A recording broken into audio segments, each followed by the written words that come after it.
আল্লাহ তাআলা বলেন, বান্দা আমি তোকে সুপ্রিম পাওয়ারের মাধ্যমে আমি তোদের উপর সিদ্ধান্ত গ্রহণ করলাম। ও দোস্ত, আল্লাহ তাআলা বলেন, আমি সুপ্রিম পাওয়ারে আমি তোদের উপর সিদ্ধান্ত গ্রহণ করতেছি। আমরা জানি আমাদের দেশীয় আইনে বিভিন্ন আইন আদালত আছে। যখন হাইকোর্টে কোনো একটা ফয়সালা হয়, সিদ্ধান্ত হয়, ওই হাইকোর্টের সিদ্ধান্ত যদি আবার সুপ্রিম কোর্টে নিয়ে যাওয়া হয়, তখন হাইকোর্টের এই সিদ্ধান্ত, এই ফয়সালা সুপ্রিম কোর্টে ঠিক থাকতেও পারে, নাও থাকতে পারে। কথা বলেন ঠিক কিনা? আবার যখন ওই সুপ্রিম কোর্টের মাধ্যমে কোনো সিদ্ধান্ত হয়, কারো বাবার কোনো ক্ষমতা নাই ওই সিদ্ধান্তকে পরিবর্তন করবে। বাংলাদেশে থাকতে হলে সুপ্রিম কোর্টের সেই সিদ্ধান্তকে মানতে হবে। আল্লাহ তাআলা বলেন, ওয়াকাদা রাব্বুকা আল্লা তা'বুদু, আমি সুপ্রিম পাওয়ারের মাধ্যমে আমি তোদের উপর দুইটা জিনিসকে সিদ্ধান্ত করে দিলাম। কই সিদ্ধান্ত? আওয়াজ করে বলেন। আল্লাহ তাআলা বলেন, ওয়াকাদা রাব্বুকা আল্লা তা'বুদু, এক নাম্বার সিদ্ধান্ত, আমি তোদের উপর সুপ্রিম পাওয়ারে এক নাম্বার সিদ্ধান্ত গ্রহণ করলাম, আমি তোদের রব। সুতরাং ইবাদত হবে একমাত্র আমি আল্লাহর। ইবাদত হবে কার? আওয়াজ করে বলেন, ইবাদত হবে একমাত্র কার? রোজা হবে কার? কুরবানি হবে কার? আল্লাহ তাআলা বলেন, কুল ইন্না সলাতি ওয়া নুসুকি ওয়া মাহইয়ায়া ওয়া মামাতি লিল্লাহি রাব্বিল আলামিন। আল্লাহ তাআলা বলেন, ইবাদত হবে একমাত্র আমি আল্লাহর। তোদের নামাজ হবে আমি আল্লাহর জন্য, তোদের রোজা হবে একমাত্র আমি আল্লাহর জন্য, তোদের জীবন দিয়েছে আমি আল্লাহ, তোদের মরণ দিব একমাত্র আমি আল্লাহ, তোদের কুরবানিও হবে একমাত্র আমি আল্লাহর। চিল্লায় বলতে হবে, ইবাদত হবে একমাত্র কার? আরো আওয়াজ করে বলতে হবে, ইবাদত হবে কার? আরো আওয়াজ করে আল্লাহর নামটা বলেন না, ইবাদত হবে একমাত্র কার? আল্লাহ তাআলা বলেন, আমি তোদের উপর সুপ্রিম পাওয়ারের মাধ্যমে আমি সিদ্ধান্ত গ্রহণ করে দিলাম, একমাত্র আমি তোদের রব, আমি তোদেরকে সৃষ্টি করছি, সুতরাং সব ইবাদত হবে একমাত্র আল্লাহ। আল্লাহ তাআলা বলেন, ইবাদত হবে একমাত্র আল্লাহর। এবার বলেন, আপনারা আমার প্রশ্নের জবাব দেন, কপালটা কার? কপালটা নোয়াইতে হবে কার কুদরতি পায়ে? মাজারের মধ্যে। আওয়াজ করে বলেন, মাজারের মধ্যে কি কপাল দিবেন? পীর সাহেবের পায়ে কি আপনারা এই কপালটা ঠেকাইবেন? পীর সাহেবের নামে কি আপনারা কোরবানি করবেন? পীর সাহেব যদি বলে, আমার তুই মুরিদ হইছিস, সুতরাং আমার কাছে গরু নিয়ে আসবি, আপনারা কি এই কথা মানবেন? আওয়াজ করে বলেন। আল্লাহ তাআলা, ইবাদত হবে একমাত্র আল্লাহর। সুতরাং যদি কোনো মানুষ মাজারের নামে মান্নত করে, মাজারের মধ্যে কপালটা ঠেকায়, কোনো পীরের পায়ে সিজদা দেয়, নিশ্চিতভাবে জেনে রাখেন তার ঈমানটা আর রইল না, সে মুশরিক হয়ে গেছে। চিল্লায় বলেন না নাউজুবিল্লাহ। এমন মানুষ কি দুনিয়াতে আছে না নাই? আমাদের এলাকায় আছে না নাই? অনেক আছে। পীরের নামে মান্নত করে, পীরের নামে এইটা করে, পীরের পায়ে সিজদা দেয়। মনে রাখতে হবে, এই পীরগুলো হলো দাজ্জালের নাতিপুরি শয়তান। মুসলিম জাতি সিংহের জাতি না শেয়ালের জাতি? এখানে সব কি বুড়া না জোয়ানও কিছু আছে? যুব সমাজ কি আছে? দেখা যাবে। শুধু যুব সমাজ যারা এখানে উপস্থিত আছে তাদের আওয়াজ শুনতে চাই। আমরা এখানে এসে খুশি না বেজার? কিছুটা হয়েছে, আর একটু হইলে ভালো হইতো। একটা তাকবীর দিতে হবে, পারবেন? লিল্লাহি তাকবীর। আরো চিল্লায়া দিতে হবে, পারবো তো ইনশাআল্লাহ? লিল্লাহি তাকবীর, লিল্লাহি তাকবীর। কোরআন সুন্নাহের আলো হয় নাই? অনেক গড়ে জ্বালাইছেন, আর গলে জ্বালানো দরকার নাই, এখন সংসদে জ্বালাইতে হবে। পারবেন ইনশাআল্লাহ? কোরআন সুন্নাহের আলো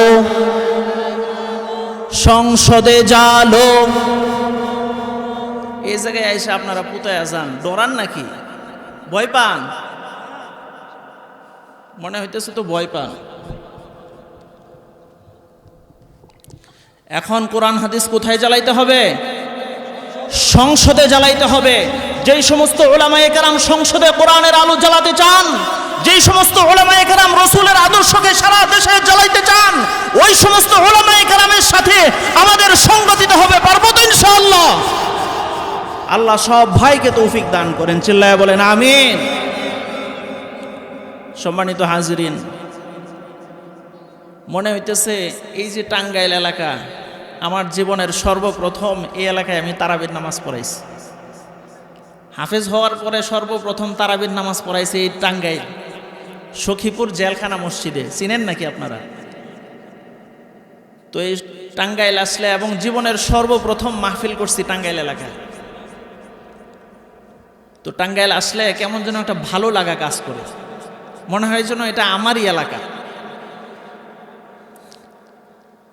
তো এই জন্যে আপনাদেরকে সাথে নিয়ে কিছু কথা বলতে চাই। কে কে উঠে যাবেন? আছেন নাকি কেউ আলোচনার মাঝে মাঝে উঠে যাবেন? বুড়াদের নিয়ে কথা নাই, কারণ তাদের পেশাব পায়খানার দরকার হইতে পারে, ওনাদেরকে যদি আটকায় রাখি তাহলে সমস্যা আছে। কিন্তু যুবক যারা আছে, এই যুবকরা যদি উঠে যায় তাহলে আপনারা দেখে রাখবেন, সামনে বিয়ার সময় যখন আসবে তখন বলে দিবেন জামেলাস। পারবো না ইনশাল্লাহ? এখন যুবকরা কে কে যায় এটা আপনারা খেয়াল রাখবেন। বৃদ্ধ বাবাজিরা পারবেন ইনশাল্লাহ? কে কে পারবেন হাত তুলে দেখান। মাশাআল্লাহ। সম্মানিত হাজিরিন, আমি আপনাদের সামনে কোরআনুল কারীম থেকে একটা আয়াত তিলাওয়াত করেছি। এই আয়াতের মধ্যে, যে সূরার মধ্যে আয়াতটা এসেছে, এই সূরার নাম হলো সূরা লোকমান। সূরার নাম কি বলেন? যেহেতু সূরা লোকমান থেকে আলোচনা করব, সেহেতু সূরা লোকমানের সামান্য পরিচয় আমাদের জানা দরকার। সূরা লোকমান এটা পবিত্র কোরআনুল কারীমের মধ্যে কয়টা সূরা আছে বলেন? কেউ পারবেন? কয়টা কয়টা সবাই বলেন। 114টা সূরা আছে। কয়টা পারা আছে? 30টা পারা আছে। এই সূরা লোকমান পবিত্র কোরআনুল কারীমের 21 নাম্বার পারার 10 নাম্বার পৃষ্ঠা থেকে শুরু হয়েছে এবং 114 সূরার মধ্যে 31তম সূরা হলো সূরা লোকমান। আপনারা জানেন কোরআনের যত সূরা আছে সবগুলো সূরা দুইটা ভাগে বিভক্ত। কয়টা ভাগ? দুইটা ভাগে বিভক্ত। একটা হচ্ছে সূরাটা হয়তো মক্কি হবে অথবা মাদানী হবে। মক্কি কাকে বলা হয়? যেই সূরা মক্কা থাকতে, নবীজির মক্কা থাকতে অবতীর্ণ হয়েছে। আর যেই সূরা মদিনায় গেলে পরে অবতীর্ণ হয়েছে সেটাকে বলা হয় মাদানী। আবার কোনো মুফাসসিরিনে কেরাম বলেছেন, যেই সূরা নবীজির হিজরতের পূর্বে নাজিল হয়েছে, সেটা মক্কায় অবস্থানকালে হোক অথবা মদিনায় অবস্থানকালে হোক, হিজরতের পূর্বে যেই সমস্ত সূরা নাজিল হয়েছে সেই সমস্ত সূরাকে মাক্কি সূরা বলা হয়।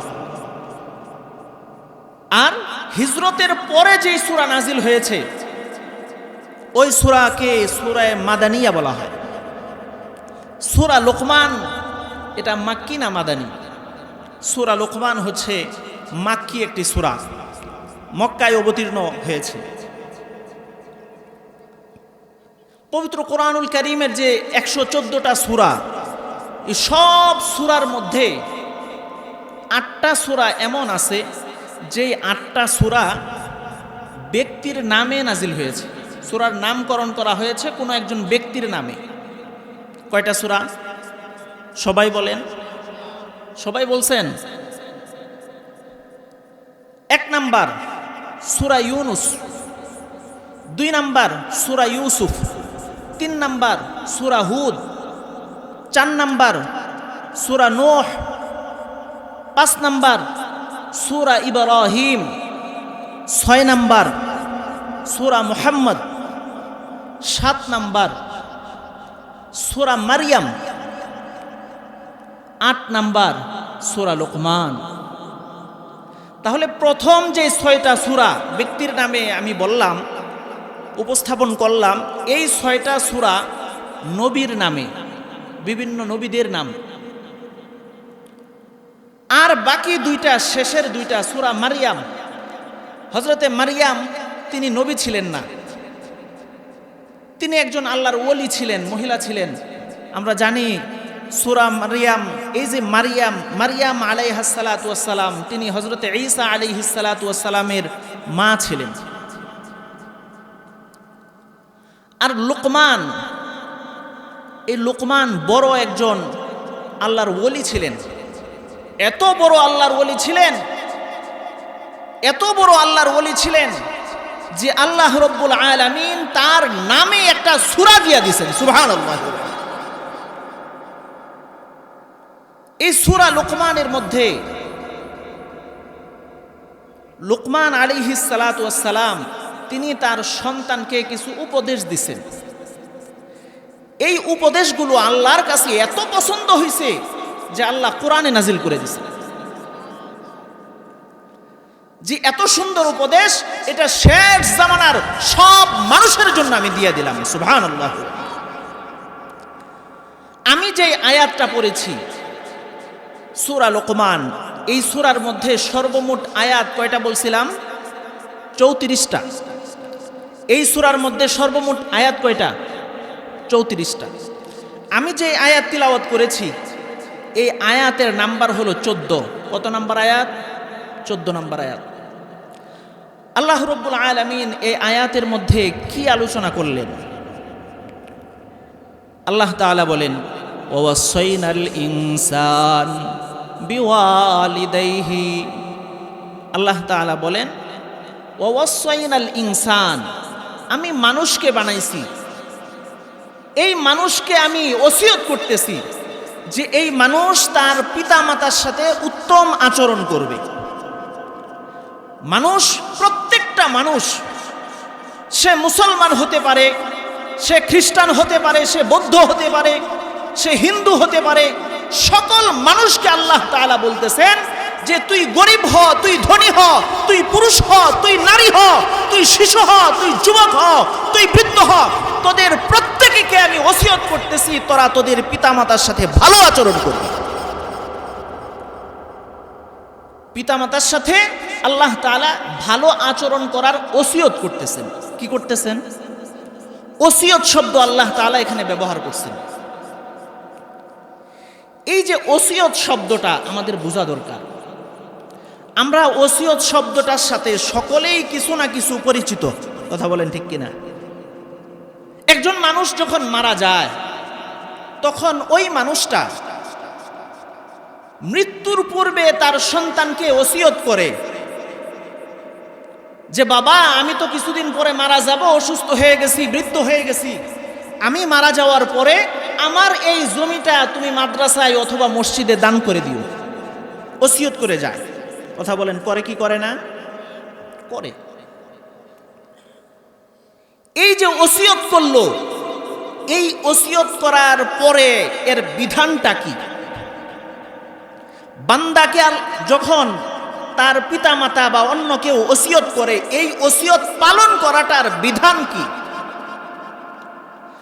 যখন একজন সন্তানকে তার বাবা মা ওসিয়ত করে তখন এই ওসিয়ত পালন করা, পরিপূর্ণ করা বান্দার জন্য এটা ওয়াজিব হয়ে যায়। সন্তানের জন্য এটা কি হয়ে যায়? ওয়াজিব হয়ে যায়। তাহলে একজন বান্দা আরেকজন আল্লাহর বান্দাকে ওসিয়ত করছে, এই ওসিয়ত পালন করাটা কি হয়ে যায়? সবাই বলেন, ওয়াজিব হয়ে যায়। তো এই ওসিয়তটা যখন বান্দার সাথে যুক্ত হলো তখন পালন করা ওয়াজিব হয়ে গেল। আবার এই ওসিয়তটা যখন আল্লাহর সাথে যুক্ত হয় তখন সেটা ওয়াজিব থাকে না, সেটা ফরজ হয়ে যায়। সুবহানাল্লাহ। তাহলে এবার আসি, এই যে আল্লাহ বললেন আমি সকল মানুষকে ওসিয়ত করতেছি তারা তাদের পিতামাতার সাথে ভালো আচরণ করবে, এই ওসিয়তের অর্থ কি? ফরজ। আল্লাহ তাআলা বললেন আমি প্রত্যেক মানুষকে ওসিয়ত করতেছি তাদের পিতামাতার সাথে ভালো আচরণ করবে।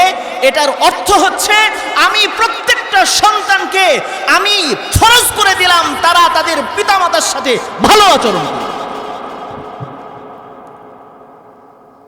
তাহলে আল্লাহ তাআলা ফরজ করে দিয়েছেন, প্রত্যেকটা সন্তানের জন্য ফরজ করে দিয়েছেন। এখন আল্লাহ রব্বুল আলামিন আমাদেরকে ওসিয়ত করলেন ভালো আচরণ করার জন্য।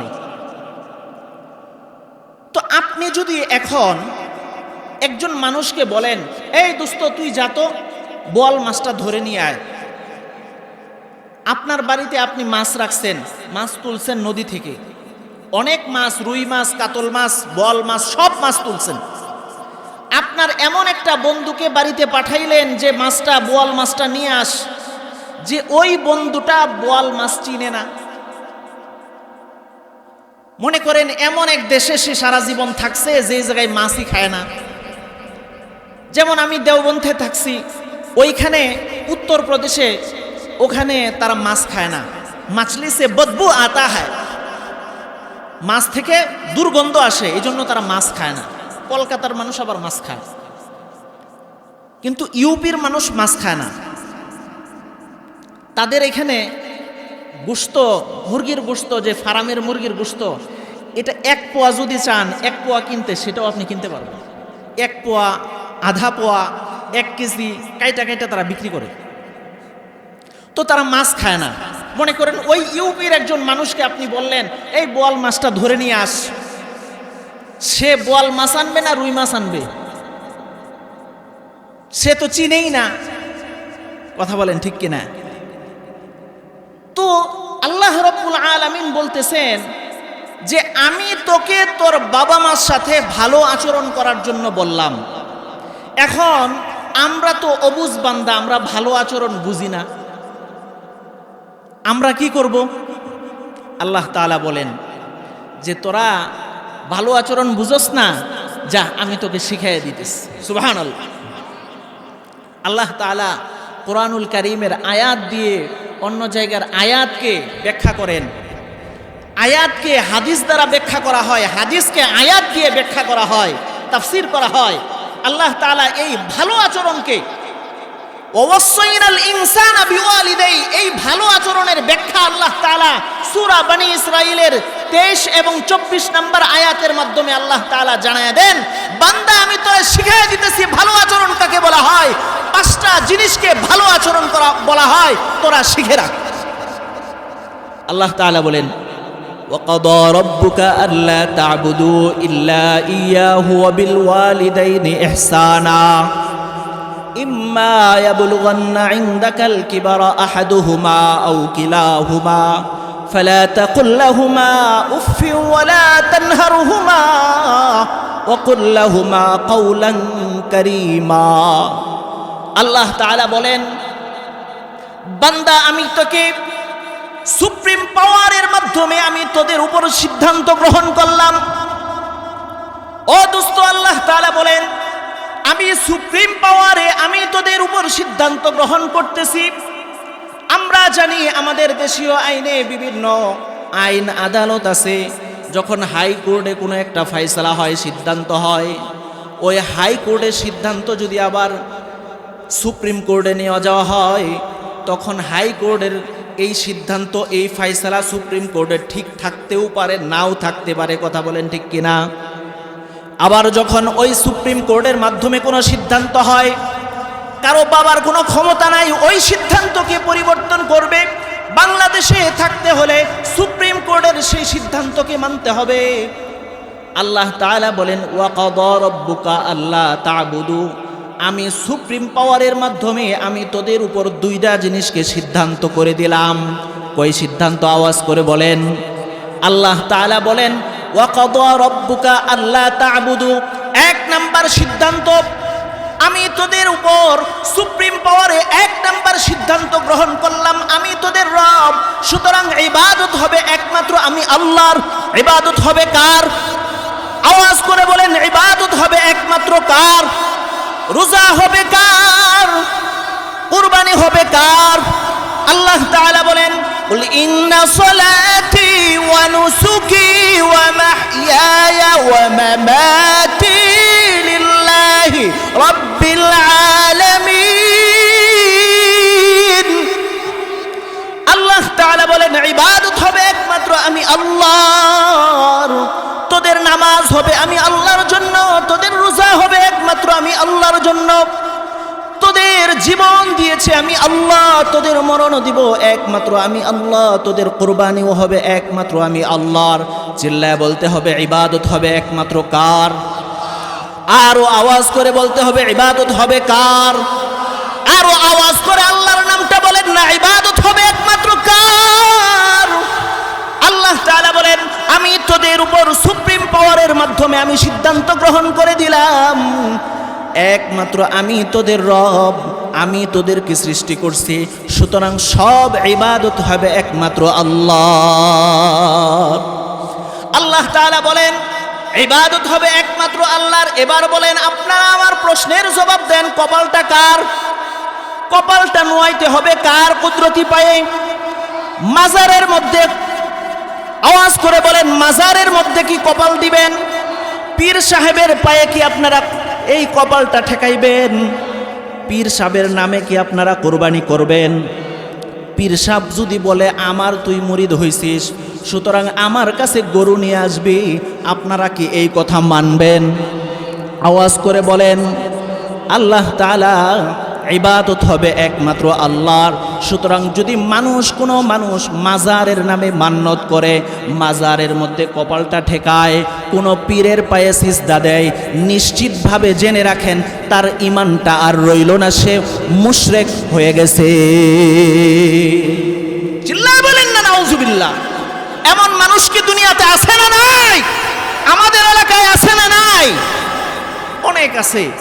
পীরের নামে মান্নত করে, পীরের নামে এইটা করে, পীরের পায়ে সিজদা দেয়। মনে রাখতে হবে এই পীরগুলো হলো দাজ্জালের নাতি মুরি শয়তান।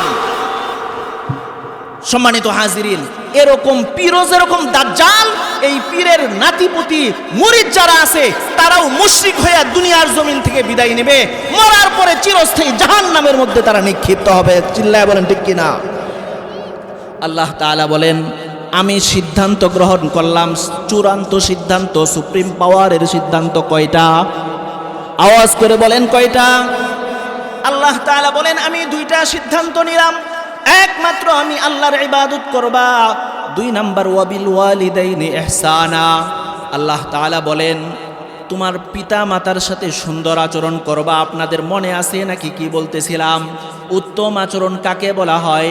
আল্লাহ তাআলা এই আয়াতের মধ্যে ওই আয়াতের ব্যাখ্যা করতেছেন, উত্তম আচরণ বাবা মার সাথে করবা। আল্লাহ তাআলা বলেন ইম্মা ইয়াবলুগান্না ইনদাকাল কিবারা আহাদুহুমা আও কিলাহুমা ফালা তাকুল লাহুমা উফি ওয়ালা তানহারহুমা।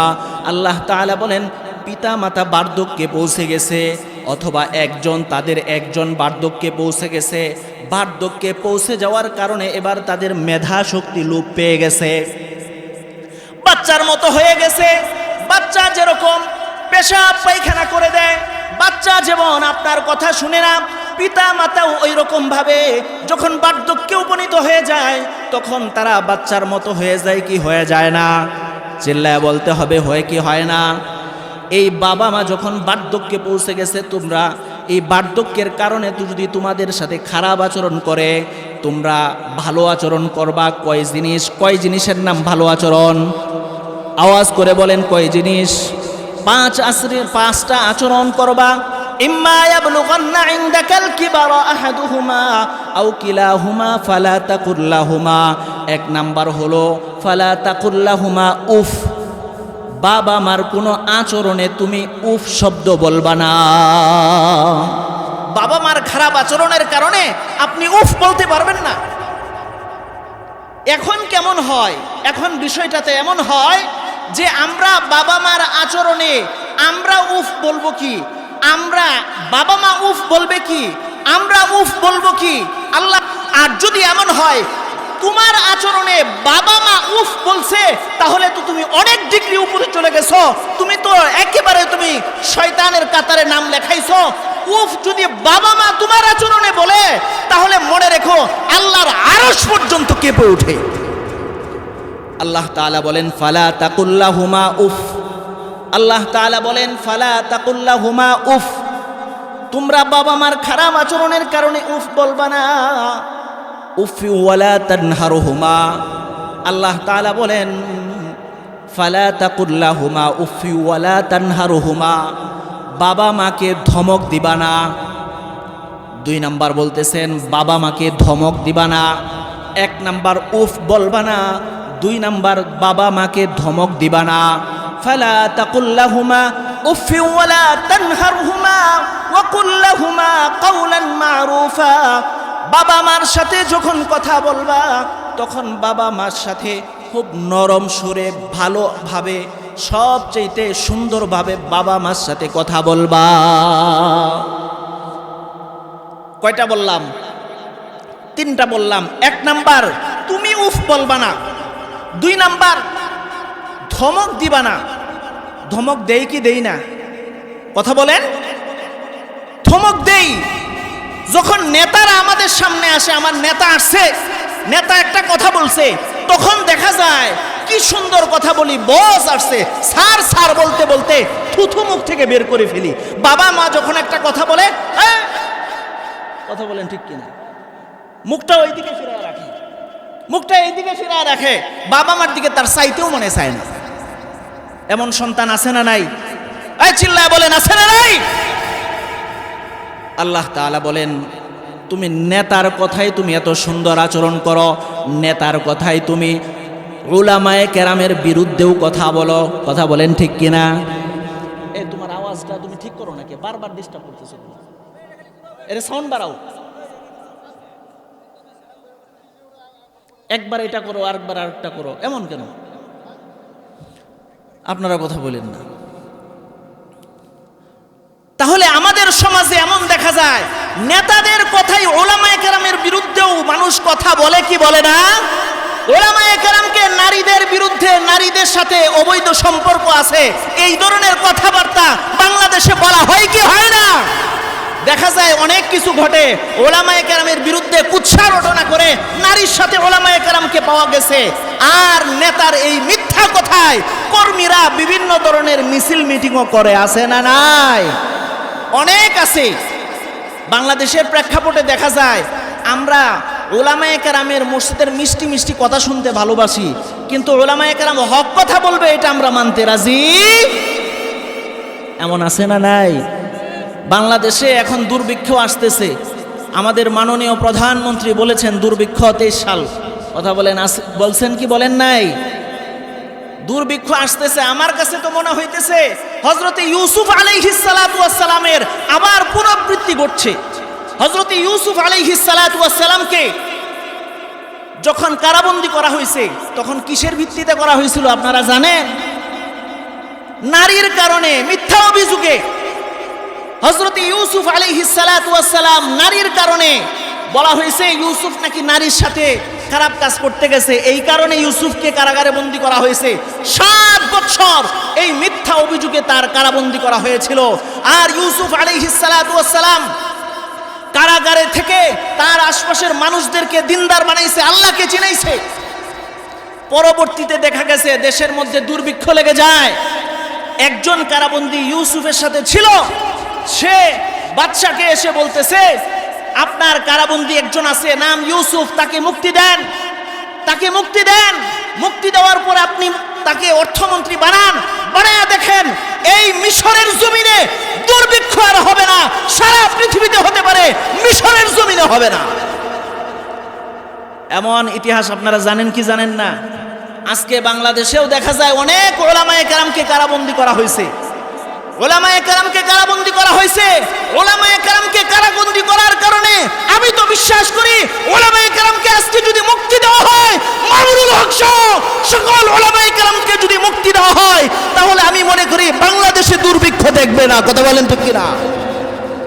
আজকেও ওই পুনরাবৃত্তি আমার দেখা যায়। সূরা ইউসুফের তাফসীর যখন পড়ি আমার কাছে মনে হয় সেই ইতিহাস আবার বাংলাদেশে ঘটতেছে। সম্মানিত হাজিরিন, এই জন্যে নেতাদের কথায় আমরা অনেক অন্যায় কাজ করি, উলামায়ে কেরামকে কটূক্তি করি, কিন্তু বাবা মার কথায় আমরা চলতে রাজি। তাহলে ভালো আচরণ কয়টা বলছিলাম? ভালো আচরণ মোট 5টা, বললাম 3টা। 1 নাম্বার বাবা মার কোনো আচরণে উফ শব্দ বলা যাবে না। 2 নাম্বার, ওয়ালা তানহারহুমা, ধমক দেওয়া যাবে না। 3 নাম্বার, যখন কথা বলবো তখন ভালোভাবে সুন্দর নম্রভাবে কথা বলবো। এরপরে আল্লাহ তাআলা বলেন ওয়াখফিদ লাহুমা জানাহায যুল্লি মিনার রাহমা ওয়া কুর রাব্বিরহামহুমা কামা রাব্বায়ানি সগীরা। বাবা মা যখন বার্ধক্যে পৌঁছে যাবে তিনি পেশাব পায়খানা বিছনার মধ্যে করে দিতে পারে, সুতরাং ওই সময় তোমার খিদমতের দরকার হবে। তোমার যে নম্রতার ডানাগুলো আছে তোমার খিদমতের জন্য, ডানাগুলো যে আল্লাহ তাআলা দিছেন, মুরগির বাচ্চা যেমন চিল আসলে পরে তার বাচ্চাগুলো তার ডানার ভিতরে ঢুকায়া নেয়, আল্লাহ তাআলা বলেন বাবা মার যখন খেদমতের দরকার হবে, বাবা মা যখন কোনো কষ্টের মধ্যে পড়ে যাবে, ওই সন্তান তোর সুন্দর আচরণের খেদমতের ডানার মধ্যে বাবা মাকে ঢুকায়া নেয়। আল্লাহ তাআলা বলেন ওয়াকুল লাহুমা ওয়াখফিদ লাহুমা জানাহায যুল্লি মিনার রাহমাহ ওয়া কুর রাব্বিরহামহুমা কামা রাব্বায়ানি সগীরা। তোর বাবা মা যখন দুনিয়া থেকে বিদায় নেবে তখন তোর খিদমতের অবস্থা শেষ হয়ে যায় নাই, তখন তুই তোর আব্বা আম্মার জন্য আল্লাহর কাছে দোয়া কর, আল্লাহ আমার বাবা মা যখন আমাকে জন্ম দিছে, জন্ম দেওয়ার পরে আমার বাবা মা আমাকে কত সুন্দর করে লালন পালন করছে, বাবার ওই কুলের মধ্যে আমি পেশাব করে দিছি, মায়ের কুলের মধ্যে পেশাব করে দিছি, তখন ওই অবস্থায় বাবা মা আমাকে ছেড়ে যায় নাই, তুই আল্লাহর কাছে দোয়া কর তোর বাবা মা মারা গেছে, আল্লাহ সন্তান আমি ছোট্ট থাকা অবস্থায় বাবা মা যেরকম আমার খিদমত করছে, ওগো আল্লাহ আজকে আমার বাবা মা আখিরাতে তোমার কাছে চলে গেছে, আমার বাবা মাকে ওই রকম তোমার আদরের ডানার মধ্যে ঢুকায়া লও। সুবহানাল্লাহ বলেন। তাহলে ভালো আচরণ কয় জিনিসের নাম? 5 জিনিসের নাম। 1 নাম্বার, বাবা মার কোনো আচরণে, বাবা মার কোনো কথায় আপনি উফ শব্দ বলতে পারবেন না। 2 নাম্বার, বাবা মাকে ধমক দিতে পারবেন না। 3 নাম্বার, বাবা মা যখন বাবা মার সাথে আপনি কথা বলবেন তখন আপনি সুন্দর আচরণে সবচেয়ে নম্র ভাষায় কথা বলবেন। 4 নাম্বার, যখন বাবা মার খেদমতের দরকার হবে তখন এই বাবা মার খেদমতের সময় সব খেদমত আপনাকে করতে হবে। বাবা মা যখন দুনিয়া থেকে বিদায় নেবে, 5 নাম্বার, যখন বাবা মা দুনিয়া থেকে বিদায় নেবে আল্লাহর কাছে দোয়া করতে হবে, আল্লাহ আমার বাবা মাকে মাফ করে দাও। এই দোয়াটা আপনাকে করতে হবে। আল্লাহ তাআলা এই আয়াত দিয়ে, এই 23-24 আয়াত দিয়ে সূরা লুকমানের ব্যাখ্যা করলেন। সূরা লুকমানের 14 নাম্বার আয়াতের একটা অংশের ব্যাখ্যা করলেন। আল্লাহ তাআলা বলেন ওয়াসাইনাল ইনসান বিওয়ালিদাইহি, বাবা মার সাথে সুন্দর আচরণ করো, বাবা মার সাথে সুন্দর আচরণ করো। আল্লাহ তাআলা পরবর্তীতে বলতেছেন হামালাতহু উম্মুহু ওয়াহনান আলা ওয়াহনিন ওয়া ফিসালুহু ফি আমাইন। আল্লাহ তাআলা বলেন ওরে বাবা সম্প্রদায়, আল্লাহ তাআলা এই জায়গায় এসে সন্তানদেরকে এবং বাবাদেরকে আল্লাহ তাআলা বিশেষভাবে বলতেছেন, ওই বাবা সম্প্রদায় তোরা একটু চুপ থাক, তোরা একটু থাম। এই যে এই পর্যন্ত বাবা মা দুইজনের আলোচনাটা করলাম, এবার বাবারা একটু থাম, আমি এবার মায়ের কথাটা স্পেশালভাবে একটু ভিন্নভাবে বলতে চাই। সুবহানাল্লাহ, আল্লাহু আকবার, আওয়াজ করে বলেন আল্লাহু আকবার। আল্লাহ তাআলা এবার বাবারকে বাদ দিয়া স্পেশালভাবে মায়ের আলোচনা করতেছেন, কারণ মায়েরা বাবার চাইতে 3টা কষ্ট বেশি করে। কয়টা কষ্ট? যে কষ্টের মধ্যে বাবারা থাকে না মায়েরা থাকে। রসুলের কাছে এক সাহাবী আসছে, আসার পরে বলতেছে ইয়া রাসূলুল্লাহ, উত্তম আচরণ আমি কার সাথে সবচেয়ে বেশি করব? রাসূলুল্লাহ সাল্লাল্লাহু আলাইহি ওয়াসাল্লাম উত্তর করলেন সর্বোত্তম আচরণ তুমি তোমার মায়ের সাথে করবা। আবার জিজ্ঞেস করলেন ইয়া রাসূলুল্লাহ, এরপরে কার সাথে করব? রসুল বললেন তোমার মায়ের সাথে। আবারও জিজ্ঞেস করলেন ইয়া রাসূলুল্লাহ, বুঝলাম মায়ের সাথে, 2 বার বললেন মায়ের সাথে, তৃতীয়বারে কার সাথে ভালো আচরণ করব? রসুল বললেন তোমার মায়ের সাথে। চতুর্থবারে জিজ্ঞেস করলেন ইয়া রাসূলুল্লাহ, চতুর্থবারে কার সাথে ভালো আচরণ করব? রসুল বললেন, এবার তোমার বাবার সাথে। সুবহানাল্লাহ। কয়বার মায়ের কথা বললেন? আর বাবার কথা একবার। তো রসুল এই যে বললেন, এই আয়াতের মধ্যে আল্লাহ তাআলা বাবার কথা এতক্ষণ বললেন, এবার মাকে ডাইকা বলতেছেন, মা তুই এত কষ্ট করছস, তোর কথাটা আমি আল্লাহ স্পেশালভাবে আমার কোরআনুল কারিমে সবচেয়ে পবিত্র কিতাব, সবচেয়ে দামি কিতাব, সবচেয়ে মূল্যবান কিতাব, আমার আসমান থেকে, আমার সেই লৌহে মাহফুজ থেকে সবচেয়ে দামি কিতাব আমি যেটা পাঠাইছি দুনিয়ার জমিনে, সেই কোরআনুল কারিমে তোকে, তুই মা, তোরকে আমি স্পেশালভাবে কিছু আলোচনা করতে চাই। আল্লাহ তাআলা বলেন, হামালাতহু উম্মুহু, হামালাতহু উম্মুহু ওয়াহনান আলা ওয়াহন। মা একটার পর একটা কষ্ট সহ্য করেছে, মা একটার পর একটা কষ্ট সহ্য করেছে। আল্লাহ তাআলা বলেন, মা একটার পর একটা কষ্ট সহ্য করেছে। কিভাবে কষ্ট সহ্য করলেন? আল্লাহ তাআলা এই যে কষ্ট, ওয়াহনান আলা ওয়াহন, এই যে এই অংশের ব্যাখ্যা করতেন সূরা মুমিনুনের মধ্যে 18 নম্বর পারার প্রথম পৃষ্ঠার একদম প্রথম সূরা, সেই সূরার 13, 14, 15 এই আয়াতগুলোতে আল্লাহ তাআলা এই ওয়াহনান আলা ওয়াহন এই অংশটুকুর ব্যাখ্যা করতেছেন। আল্লাহ তাআলা বলতে চান, وَلَقَدْ خَلَقْنَا الْإِنسَانَ مِنْ سُلَالَةٍ مِنْ مَاءٍ مَهِينٍ وَلَقَدْ خَلَقْنَا الْإِنسَانَ مِنْ سُلَالَةٍ مِنْ طِينٍ। আল্লাহ তাআলা বলেন, وَلَقَدْ خَلَقْنَا الْإِنسَانَ, আমি মানুষকে বানাইছি, মাটি থেকে আমি মানুষকে বানাইছি। আল্লাহ তাআলা বলেন, ثُمَّ جَعَلْنَاهُ نُطْفَةً فِي قَرَارٍ مَكِينٍ। আল্লাহ তাআলা বলেন, আমি মানুষকে মানুষের বীর্য থেকে সৃষ্টি করেছি, ফি করারিম মাকিন। আমি বীর্য থেকে মানুষ যখন, একজন পুরুষ যখন, পুরুষ থেকে যখন মায়ের গর্ভে বীর্যটা চলে যায়, আল্লাহ তাআলা বলেন এটাকে আমি একটা সংরক্ষিত জায়গায় আমি সংরক্ষণ করে রাখি। আল্লাহ তাআলা বলেন আমি একটা সংরক্ষিত জায়গায় সংরক্ষণ করে রাখি। এই যে সংরক্ষণ করে রাখি, এই সংরক্ষণ ফি করারিম মাকিন, সংরক্ষিত জায়গাটা কি? এই অংশটার, এই সংরক্ষিত জায়গা, এই অংশটার ব্যাখ্যা রাসূলুল্লাহ সাল্লাল্লাহু আলাইহি ওয়াসাল্লাম তার এক হাদিসের মধ্যে করতেছেন। সুবহানাল্লাহ বলেন। আল্লাহ রাসূলুল্লাহ সাল্লাল্লাহু আলাইহি ওয়াসাল্লাম এই সংরক্ষিত করারিম মাকিনের ব্যাখ্যা করতেছেন ফি সালাসি যুলুমাত, তিনটা অন্ধকারের ভিতর আমি মানুষকে সংরক্ষণ করে তিনটা অন্ধকারের ভিতর। তার মানে হচ্ছে ফি করারিম মাকিন মানে তিনটা অন্ধকার। কয়টা অন্ধকার? আওয়াজ করে বলেন, তিনটা অন্ধকার। এই তিনটা অন্ধকার কি এটা বুঝতে হবে। এক গাইনি বিশেষজ্ঞ, আমার এক মুসল্লি ছিল, গাইনি বিশেষজ্ঞ, পেট কাইটা সন্তান বের করে, এটা কি বলে?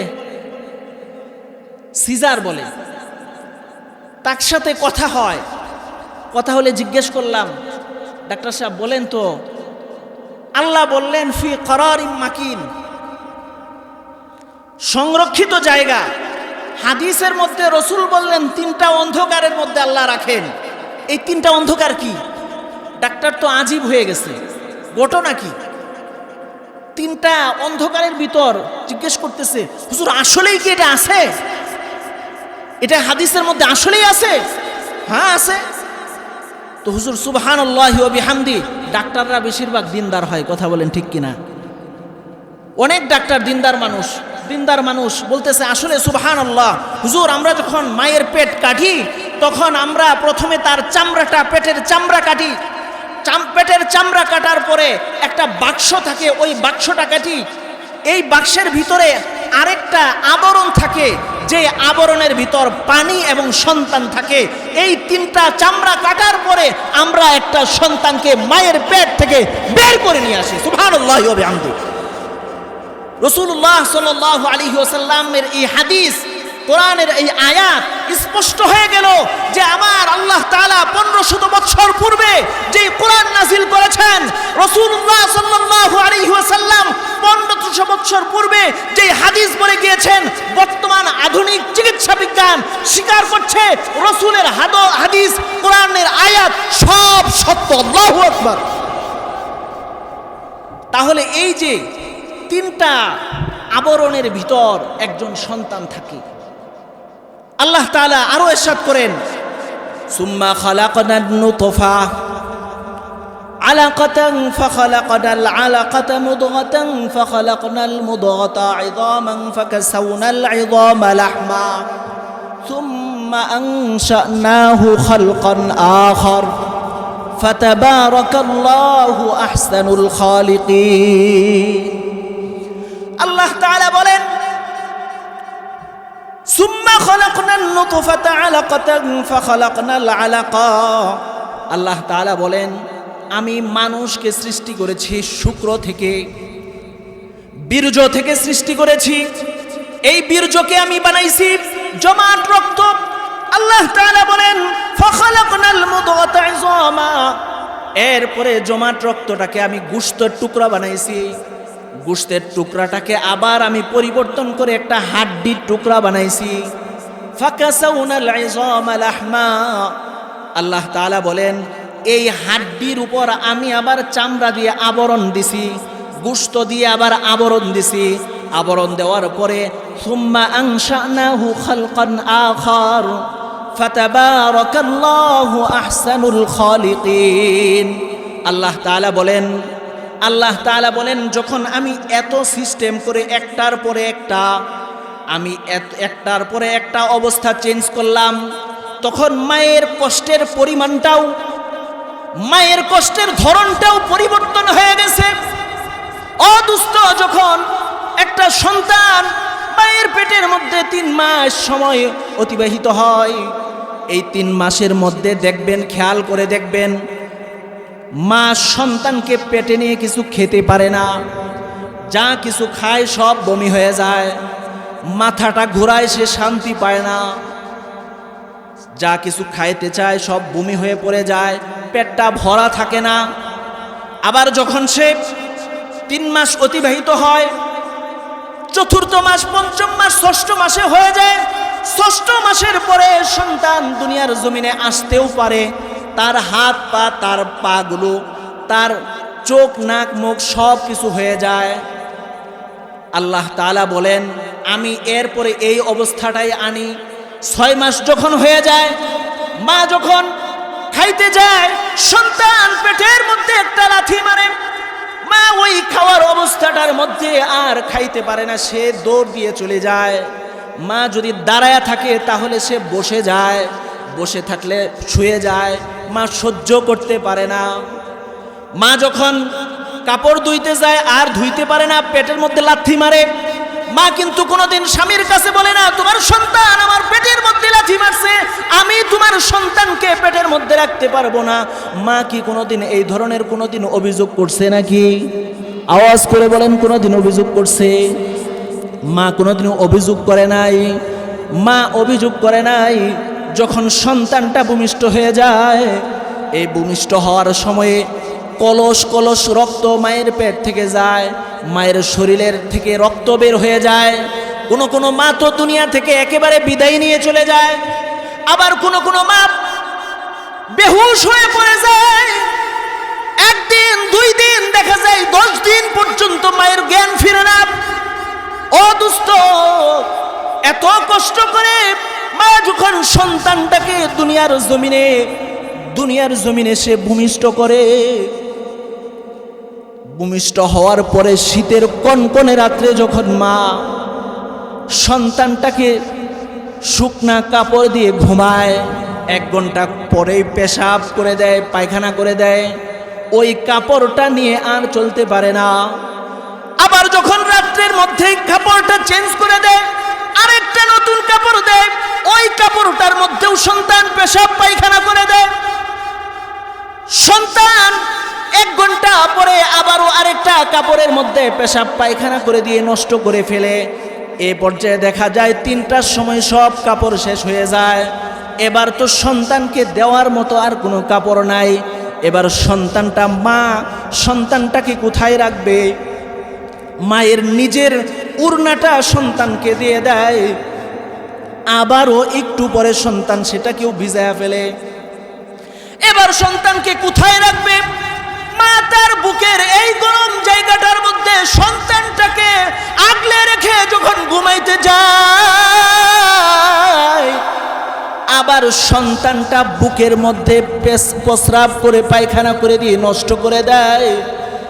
এত কষ্টের পরেও মা কোনো সময় অভিযোগ করতে কোনোদিন দেখা যায় নাই। মা কষ্ট করে এইভাবে চলতে থাকে। সন্তানটা যখন বড় হইতে থাকে, সন্তানটার সামনে যখন মা একটা কমলার একটা অংশ খাইতে থাকে, মাকে ডাক দিয়ে বলে, মা আমি কমলা খাবো। কমলা তো আর নাই, মা একটা মাত্র অংশ নিছে, আর কোনো অংশ নাই। মা যখন মুখের মধ্যে দিছে, সন্তান এসে বলছে, মা কমলা খাবো। এই সন্তানটা মাকে যখন ডাক দিয়া চাইছে, মা মুখ থেকে বের করে সন্তানের মুখে পুরে দিছে। মা নিজে খাইলে যে শান্তি পাইতো, সন্তান এই কমলা খাওয়ার কারণে নিজের খাওয়ার শান্তির চাইতে আরো বেশি শান্তি পায়। এত কষ্ট করে মা সন্তানকে দুনিয়ার জমিনে আনে, আর এমন করে করে তাকে লালন পালন করে। আর আমরা মা বাবার সাথে কি আচরণ করি? এ যুবক ভাই, তুমি তো এখনো বিয়ে শাদী করো নাই, তোমার সন্তান হয় নাই, তুমি এটা বুঝবে না। যার সন্তান হয়েছে তাকে জিজ্ঞাসা করো, তোমার মা তোমাকে কি কষ্ট করে লালন পালন করেছে, জিজ্ঞাসা করে দেখো। বুঝবা যখন তুমি বাবা হবা, তোমার স্ত্রীর অবস্থা যখন দেখবা তখন বুঝবা। তখনও তো তুমি তোমার মায়ের কথা চিন্তা করবা না। সন্তান আমরা এত কৃতজ্ঞ যে আমরা স্ত্রীর কষ্ট দেখেও আমাকে মা কত কষ্ট করে লালন পালন করেছে এই চিন্তা করি না।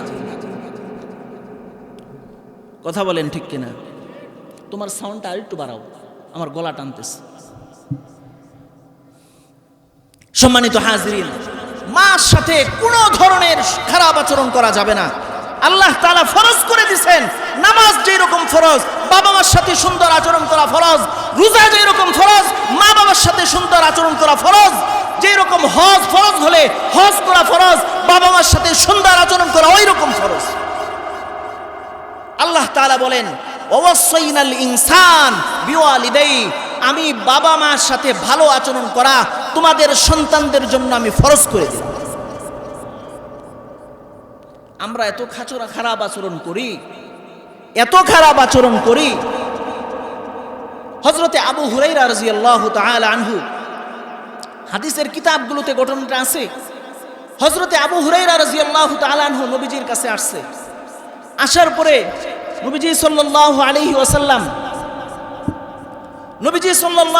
ওয়াসাল্লাম আবু হুরায়রা নবীজিকে বলতেছে, ইয়া রাসূলুল্লাহ, আমার মা আমাকে খুব মারে। আপনার দরবার থেকে যখন ঘরে যায় তখন আমার মা আমাকে খুব মারে, আমাকে ধমক দেয়, গালি দেয়, আমাকে মায়ের দেয়। রাসূল বলতেছে, আবু হুরায়রা, তুমি কি তোমার মায়ের বিরুদ্ধে আমার কাছে অভিযোগ নিয়ে আসছো? তুমি যদি তোমার মায়ের অভিযোগ আমার কাছে নিয়ে এসে থাকো, তাহলে মনে রাখো তিনি তোমার মা, তার বিচার করার ক্ষমতা আমার নাই, আমি তোমার মায়ের বিচার করতে পারবো না। এবার আবু হুরায়রা রাদিয়াল্লাহু তাআলা আনহু রাসূলুল্লাহ সাল্লাল্লাহু আলাইহি ওয়াসাল্লামকে বলতেছে, ইয়া রাসূলুল্লাহ, ইয়া হাবিবাল্লাহ, আমি আমার মায়ের অভিযোগ আপনার কাছে নিয়ে আসি নাই। আমার মায়ের অভিযোগ, তার বিরুদ্ধে অভিযোগ নিয়ে আসি নাই। রাসূল বলেন, কেন আসছো? কেন তোমার মায়ের কথা আমাকে বলতেছো?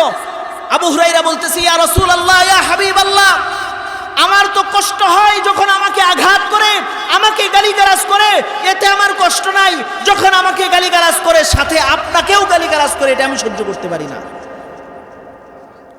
ইয়া রাসূলুল্লাহ, আপনার কাছে আমি একটা আবদার নিয়ে আসছি। কি আবদার আবু হুরায়রা? রাসূলুল্লাহ সাল্লাল্লাহু আলাইহি ওয়াসাল্লামের কাছে আবু হুরায়রা বলতেছে, ইয়া রাসূলুল্লাহ, ইয়া হাবিবাল্লাহ, আমি তো আপনার কাছে তো আমি একটা আবদার নিয়ে আসছি।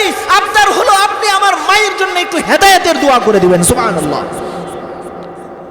এবার রাসূলুল্লাহ সাল্লাল্লাহু আলাইহি ওয়াসাল্লাম আর দেরি করলেন না, দুইটা হাত বাড়ায়া দিছে। দুইটা হাত বাড়ায়া দিয়া উপস্থিত সাহাবায়ে কেরামকে বলে দিছে, তোমরা আমিন আমিন বলবা। রাসূল বললেন, আল্লাহুম্মা হদি উম্মা আবি হুরায়রা, আল্লাহ তুমি আবু হুরায়রার মাকে তুমি হেদায়েত দিয়ে দাও। এই কথা শুনে হযরতে আবু হুরায়রা দৌড় দিছে, বাড়ির দিকে দৌড় দিছে। পথের মধ্যে হযরতে ওমর আবু হুরায়রাকে জাপটা মেরে ধরছে, আবু বকর জাপটা দিয়ে ধরছে, ওমরও জাপটা দিয়ে ধরে। বলে, আবু হুরায়রা, রাসূল তোমার মায়ের জন্য হেদায়েতের দোয়া করে তুমি আমিন বলবা, তুমি দৌড়াও কেন? এবার আবু হুরায়রা রাদিয়াল্লাহু তাআলা আনহু বলতেছে, আবু বকর ওমর মধ্যে আমি দৌড়ায়া আগে পৌঁছি না, আমার রাসূলের দোয়া আমার ঘরে আগে পৌঁছে। হযরতে আবু হুরায়রা রাদিয়াল্লাহু তাআলা আনহু দৌড় দিয়ে তার মায়ের কাছে ঘরের মধ্যে খটখটাইতেছে।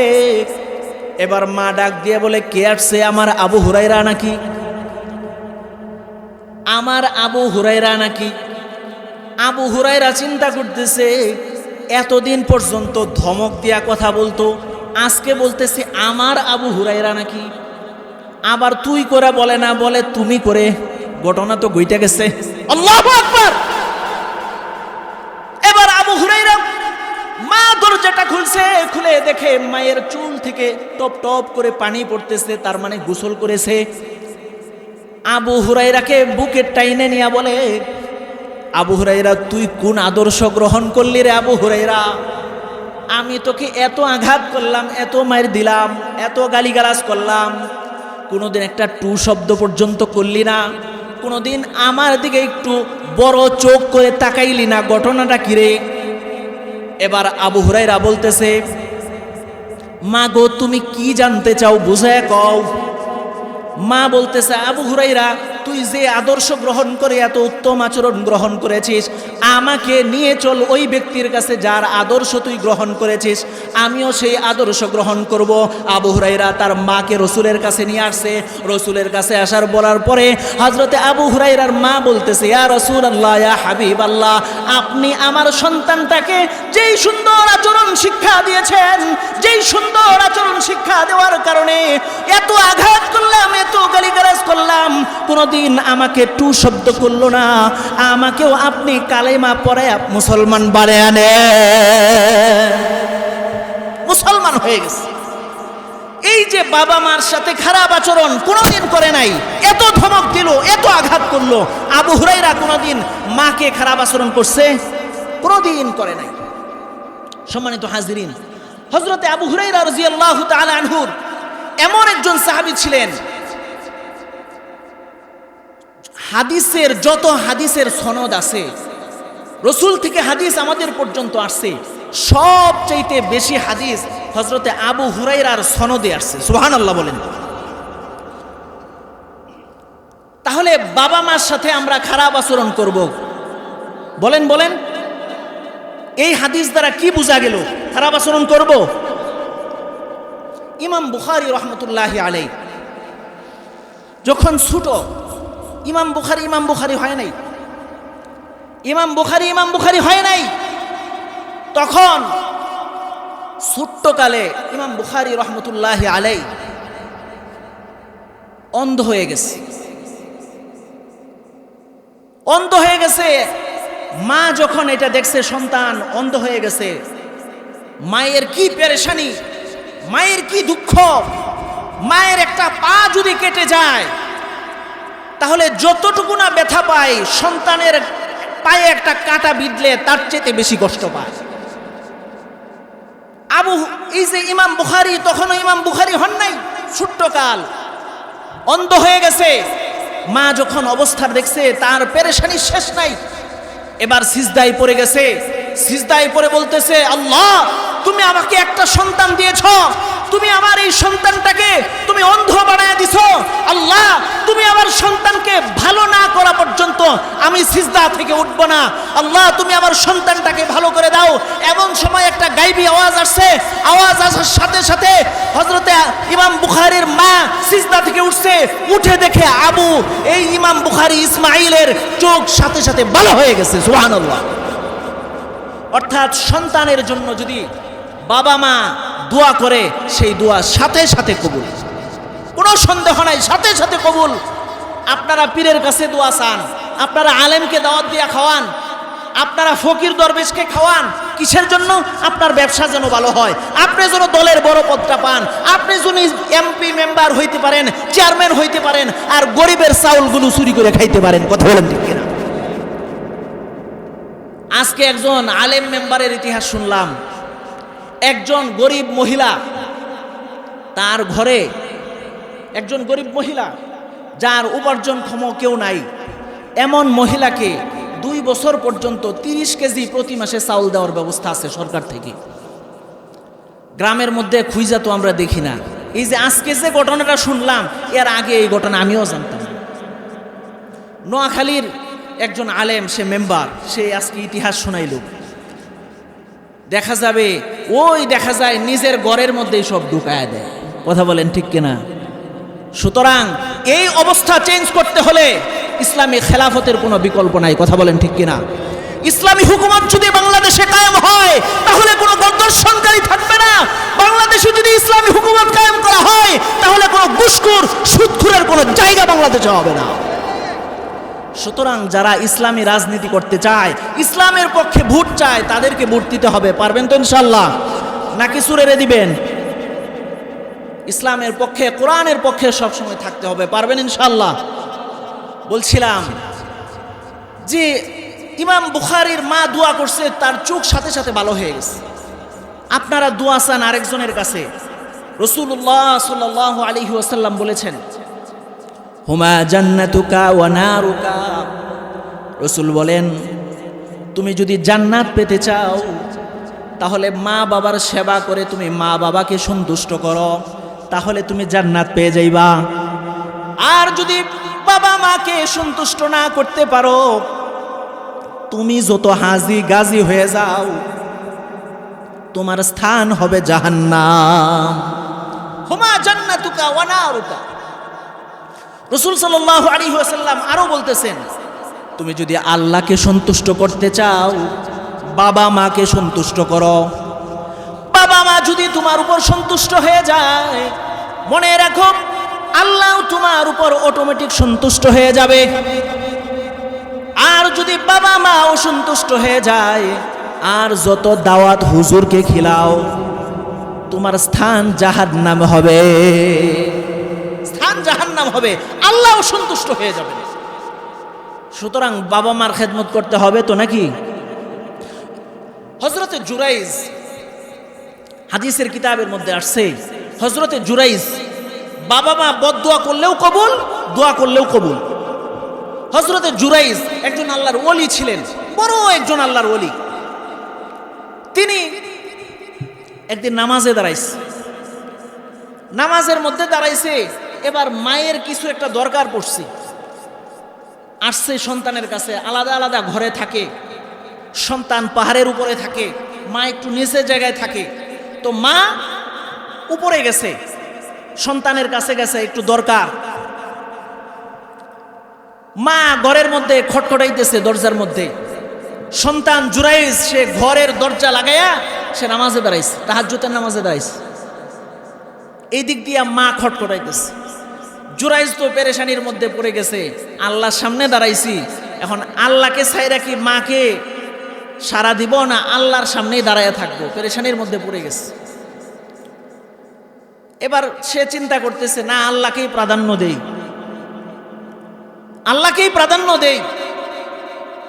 নামাজের মধ্যে দাঁড়ায় আছে, মায়ের ডাকে সাড়া দেয় না, মা চলে গেছে। দ্বিতীয় রাত্রে একই অবস্থা, মা আসছে, খটখটাইতেছে, আর জুরাইজও ঠিক ওই সময়টার মধ্যে নামাজে দাঁড়াইছে। আবারও টেনশনে পড়ে গেছে যে মার ডাকে সাড়া দিব না আল্লাহর সামনেই দাঁড়ায় থাকবো। সে নামাজের মধ্যেই দাঁড়ায় আছে। এবার মা গুসা হয়ে বলতেছে যে তোকে আল্লাহ অপমানিত করুক, গুসা হয়ে এই কথা বলে ফেলছে। মা তো চলে গেছে, এই দিক দিয়ে আরেক ঘটনা ঘটছে। এক রাখালিনীর সাথে আকাম করছে। বাংলাদেশে মনে হয় কি হয় না? হয় হয় হয় না, হয় না, এই এলাকায় হয় না। হয় নাকি? না, হয় না। যাক, আপনারা ভালো মানুষ, এই এলাকায় এগুলো হয় না। যাক, আল্লাহ আরো ভালো করে দেখ, চিল্লায় বলেন আমিন। তো আকাম করছে, আকাম করার পরে পেটে বাচ্চা আসছে। রাখালিনী তো চিন্তা করতেছে এখন আমি কি করব। যদি মানুষ আমাকে জিজ্ঞেস করে কিরে তোর তো বিয়ে হয় নাই, তোর পেটে বাচ্চা, ঘটনা কি, তোর পেটে বাচ্চা দিল কে? এই চিন্তা করতে করতে সে চিন্তা করলো, আচ্ছা যদি বিপদে পড়েই যায় তাহলে বুজুর্গ জুরাইজের কথা বলে দিব। কার কথা? জুলাইখা কার কথা কইছিল? ইউসুফ কে ছিল? আল্লাহর প্রিয় হাবিব। বলেন বলেন, আল্লাহর একজন প্রিয় নবী ছিলেন। তাহলে গোটাইছে কই? ভালো মানুষের সাথে। সুতরাং আলেমদের দিকে এই জিনিসটা জড়ায় দিলে পরেই মনে করি আমরা কেল্লা ফতে করে ফেলছি। এমন এখনো বাংলাদেশে আছে না নাই? চিল্লায় বলেন আছে না নাই? আলেমদের বিরুদ্ধে এই সুযোগটা পাইলেই হয়েছে। এই যে জুরাইজের সাথে মহিলাকে জিজ্ঞেস করা হয়েছে কিরে তোর বাচ্চা কোথা থেকে আসছে? ও জুরাইজের সন্তান। ও বিয়ে হয়েছে নি? ও না না না, বিয়ে হয়নি তো। আরে আমরা মজা করছি আর কি। এবার এলাকার মানুষ জুরাইজের কাছে আসছে, জুরাইজ নামাজি আছে।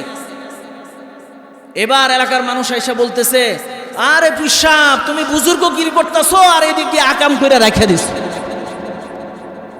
জুরাইজরে ধরে ইচ্ছা মতো দিছে কিল, ইচ্ছা মতো মায়ের, পাবলিকের মায়ের, দুনিয়ার বাইর। কথা বলেন ঠিক কিনা? পাবলিকের মায়ের, দুনিয়ার বাইর, ইচ্ছা মতো দিছে মায়ের। এবার জুরাইজ বলতেছে না ভাই আমি এগুলো কিছু করি নাই, এগুলো কিছু করি নাই। ঘটনা পেশ খাইছে আরেক জায়গায়। মা আমাকে ডাকছিল, মার ডাকে সাড়া দেই নাই, না ডাকার কারণে মা গুসা হয়ে আমার নামে বদদুয়া দিছিল। সেই বদদুয়া আল্লাহর আরশে পৌঁছে গেছে, আর কারণে যার কারণে আজকে আমার এই অবস্থা তৈরি হয়ে গেছে।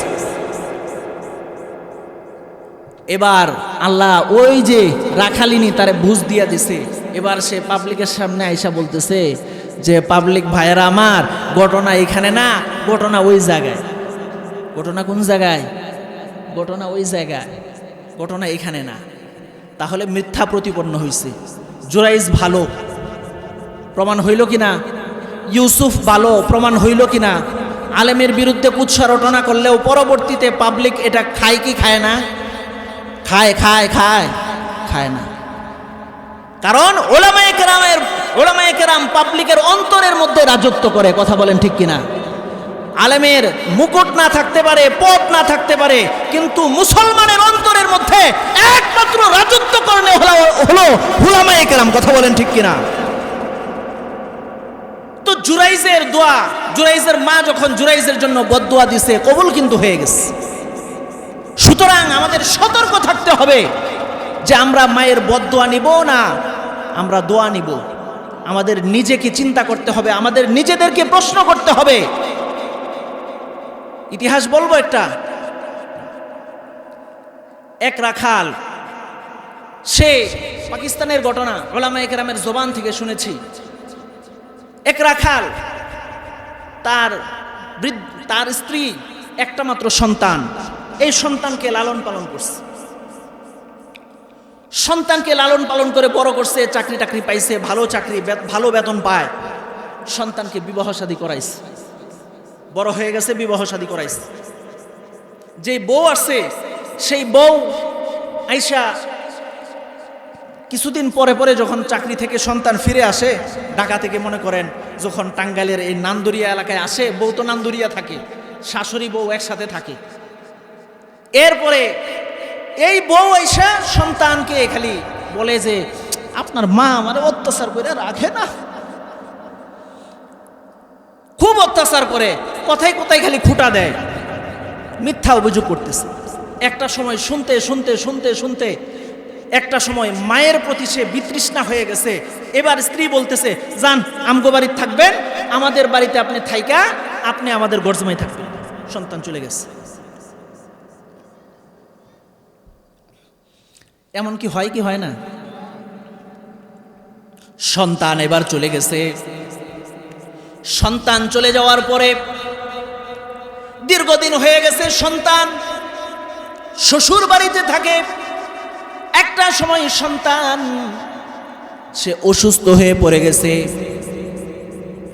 এমন অসুস্থতা, চিকিৎসা করানোর পরেও তার ভালো হয় না, তার যৌন শক্তি নষ্ট হয়ে গেছে। এবার স্ত্রীর তৃপ্তি মেটে না। স্ত্রী চিন্তা করে, এই স্বামীর তো চিরস্থায়ীভাবে তার যৌন শক্তি নষ্ট হয়ে গেছে, তার কাছ থেকে আমার পাওয়ার কিছু নাই। এবার সে আরেক জায়গায় লাইন করছে। লাইন করে বাবার কাছে বলছে, বাবা আমাকে অমুক জায়গায় বিবাহ দিয়া দেন। বাবা মা মহিলাটাকে অন্য জায়গায় বিবাহ দিয়ে দিছে। বিবাহ দিয়ে দেওয়ার পরে এবার ওই যে গড় জামাই, সে তো তার শ্বশুর বাড়িতেই আছে। শ্বশুর চিন্তা করে, আমার মেয়ে নাই, আমার জামাইকে রাইখা কি দরকার, এর পিছনে চিকিৎসা অনেক ব্যয়, তার খাওয়া খরচ এগুলো কে দিবে?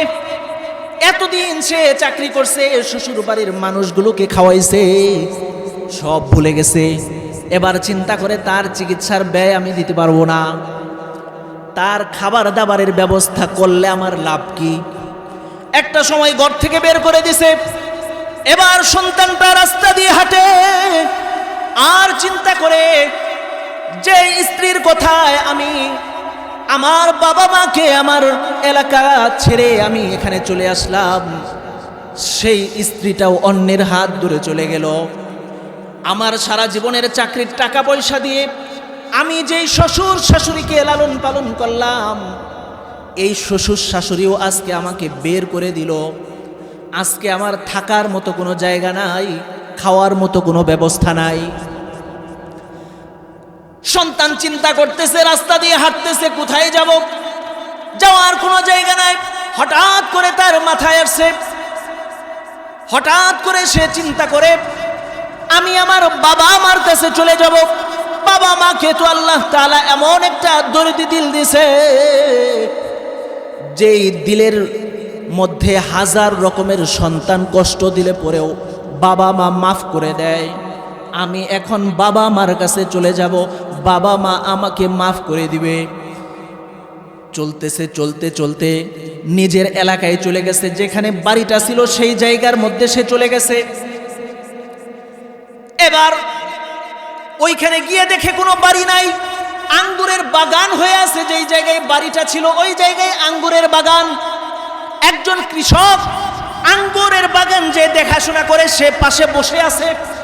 সন্তান গিয়ে বলতেছে, ভাই এই জায়গার মধ্যে একটা বাড়ি ছিল, একজন বৃদ্ধা আরেকজন বৃদ্ধ ছিল, স্বামী স্ত্রী এখানে বসবাস করত, তারা কোথায়, আর বাড়িটাই বা কোথায়?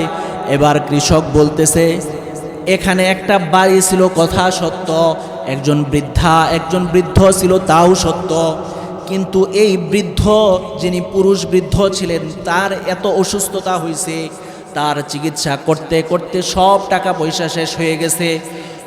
এমনকি বাড়িটাও বিক্রি করে দিয়েছে, তা দিয়েও চিকিৎসা করছে, কিন্তু সুস্থ হয় নাই।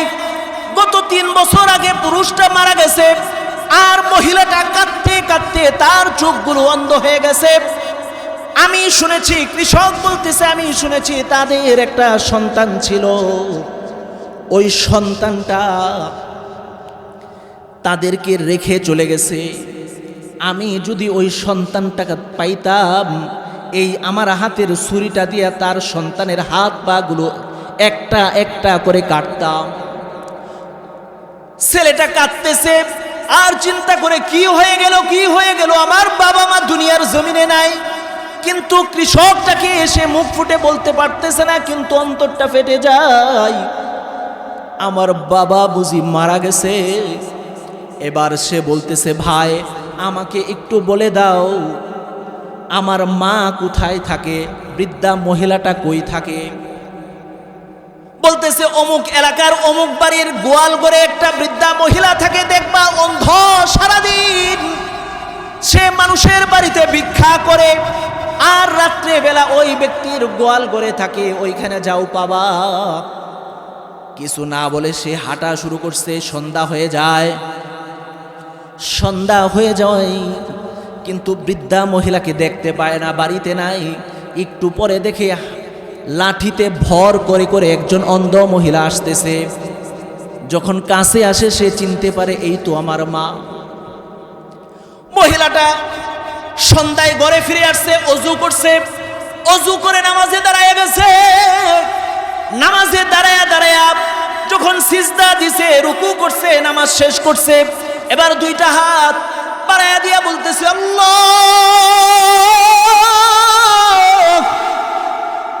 আমার সন্তান ছিল, আমার বাড়ি ছিল, আমার স্বামী ছিল, আমার চোখ ভালো ছিল। আল্লাহ, প্রথমে তুমি আমার সন্তানটাকে নিয়ে গেছো, এরপরে আমার স্বামীকে অসুস্থ বানাইছো, আবার নিয়ে গেছো, আমার বাড়িটাকে তুমি নিয়ে গেছো। আল্লাহ, এখন আমাকে ভিক্ষা করার জন্য বুড়ি ভিক্ষুক বানাইছো গো আল্লাহ। আল্লাহ, আমি তোমার কাছে আমার বাড়িটা চাই না, আমি তোমার কাছে আমার চোখগুলোও চাই না। আল্লাহ, আমি অসুস্থ হয়ে গেছি। আল্লাহ, কবে যেন আমি মারা যাই, এই দুনিয়ার আলু বাতাস থেকে কবে যেন আমি দূরে সরে যাই গো আল্লাহ।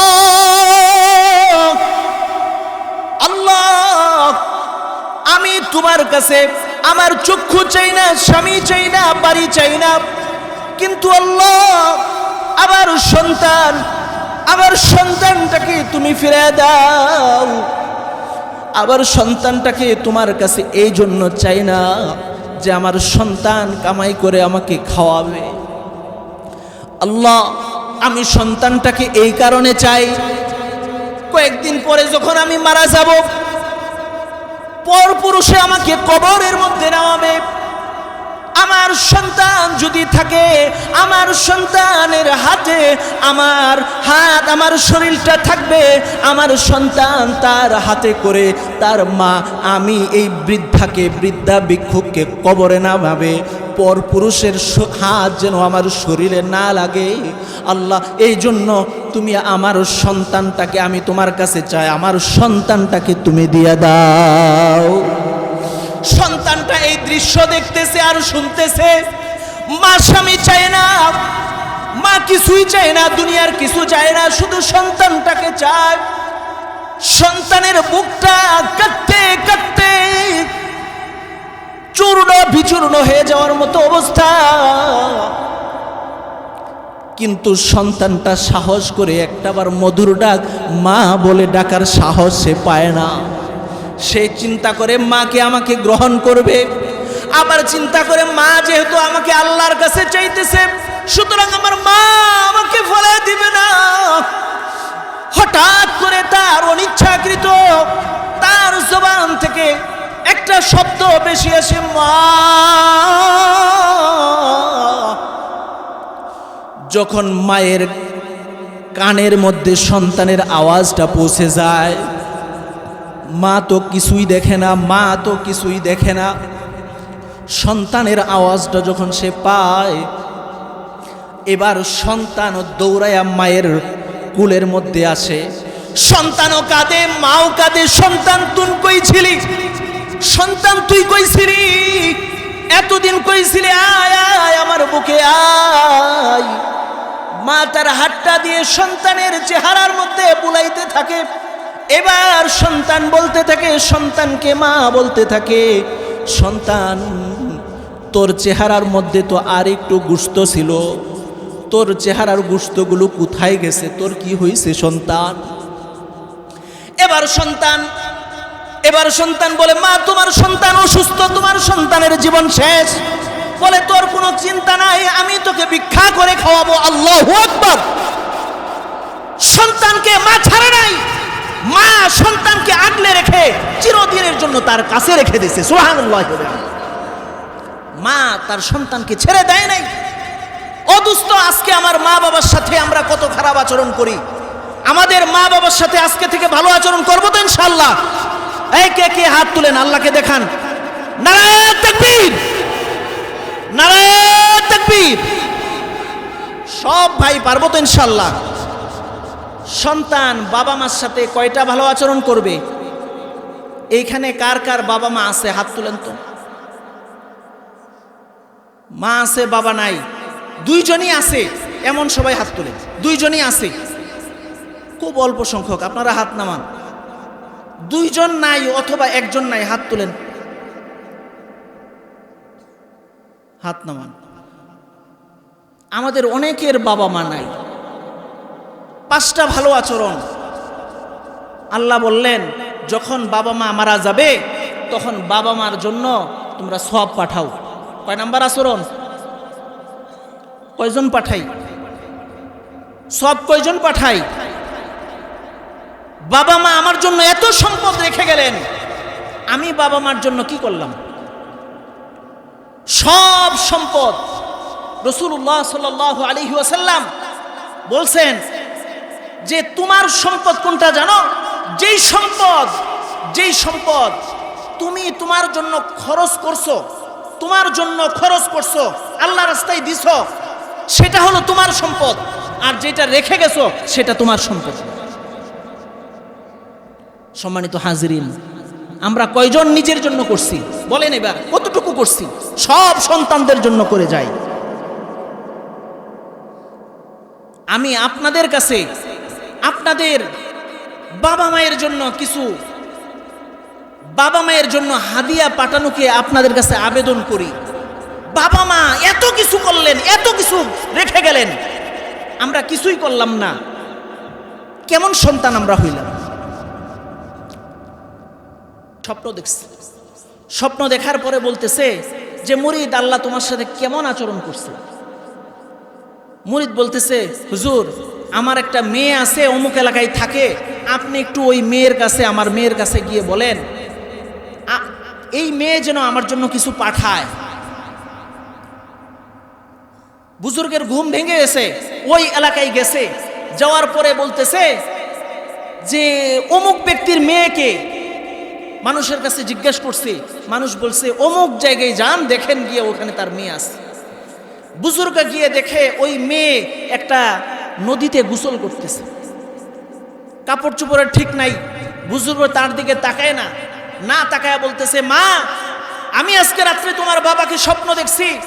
স্বপ্ন দেখার পরে আমি জিজ্ঞেস করলাম যে তোমার সাথে আল্লাহ কি আচরণ করছে? তখন তোমার বাবা বলছে, আল্লাহ তো ভালোই আচরণ করছে, তবে আমার সন্তান, আমার মেয়েকে বলেন কিছু যেন আমার জন্য পাঠায়, তাহলে আল্লাহর পরিপূর্ণ ভালো আচরণ আমি পাবো। কিন্তু কিছু শাস্তি আমার জন্য রয়ে গেছে, তোমার কাছে আসলাম, তুমি কিছু আমাকে পাঠাও, তুমি তোমার বাবার জন্য কিছু পাঠাও, এই জন্য তোমার কাছে আসছি। এইবার মহিলাটা খারাপ মহিলা, বাজারি মহিলা, সে বাবার এই কথা শুনে সে তামসা করা শুরু করছে। এবার বুজুর্গকে সে ওই পানি এভাবে নিক্ষেপ করছে, পানি এভাবে নিক্ষেপ করছে, মজা করে নিক্ষেপ করছে। এবার বুজুর্গ রাগ হয়ে গেছে, রাগ হয়ে এবার তাকে বদদোয়া দিতে দিতে চলে গেছে, বাড়ির দিকে চলে গেছে। এবার রাত্রে ঘুমাইছে, ঘুমানোর পরে এবার রাত্রে স্বপ্ন দেখতেছে। ওই ব্যক্তিকে স্বপ্ন দেখছে, স্বপ্ন দেখার পরে বলতেছে যে আজকে তোমাকে এত হাস্যোজ্জ্বল দেখা যাইতেছে, ঘটনা কি? আল্লাহ তোমার সাথে আজকে কেমন ভালো আচরণ করছে? তখন ওই ব্যক্তি, মৃত ব্যক্তি বলতেছে, হুজুর আজকে তো আল্লাহ আমাকে সব মাফ করে দিয়েছে। সুবহানাল্লাহ। ঘটনা কি? তোমার মেয়ে তো তোমার জন্য কিছু পাঠায় নাই, উল্টা আমার সাথে তামসা করছে। তোমার জন্য তো তোমার মেয়ে কিছু পাঠায় নাই, এরপরও আল্লাহ এত ভালো আচরণ করছে, ঘটনা কি? তখন সে বলতেছে যে হুজুর আমার মেয়ের জন্যই আমি আজকে মাফ পাইয়া গেছি। আপনি ঘটনা দেখেন নাই?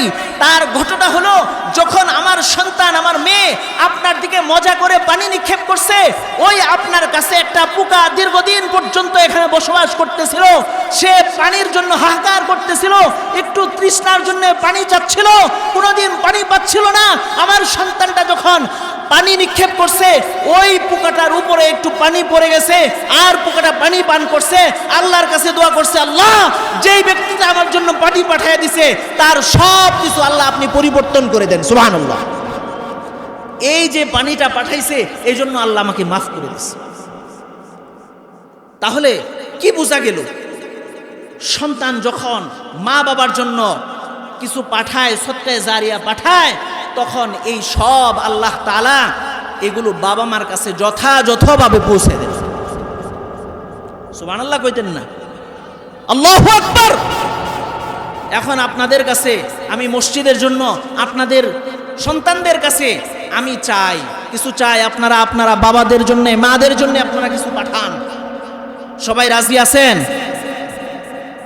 জান্নাতি বলেন তো দেখি, সবচেয়ে বড় নবী কয়জন বলেন? ইব্রাহিম, মুসা, ঈসা, মুহাম্মদ, কয়জন? 4 জন। বড় সাহাবী কয়জন? আবু বকর, উমর, উসমান, আলী। বড় ফেরেশতা কয়জন? 4 জন। আমি 4 জন মানুষ চাই, যেই 4 জন মানুষের জন্য আমি আল্লাহর কাছে দোয়া করব। 4 জন মানুষ 4 লাখ টাকা দিবেন, 1 লাখ টাকা দিবেন একজন, দ্বিতীয় জন 1 লাখ, তৃতীয় জন 1 লাখ, এরকম এই যে 4 জন, এই 4 জনের সাথে মিল রেখে আমি 4 জন মানুষ চাই, যেই 4 জন মানুষ 1 লাখ টাকা করে দিবেন। কেউ আছেন? আমি একটু দোয়া করব। মুসাফির মানুষ, আল্লাহ বলেন কয়েকজন মানুষের দোয়া আল্লাহ তাআলা কবুল করে নেন, ফিরাইয়া দেন না, এর মধ্যে একজন হলেন মুসাফির।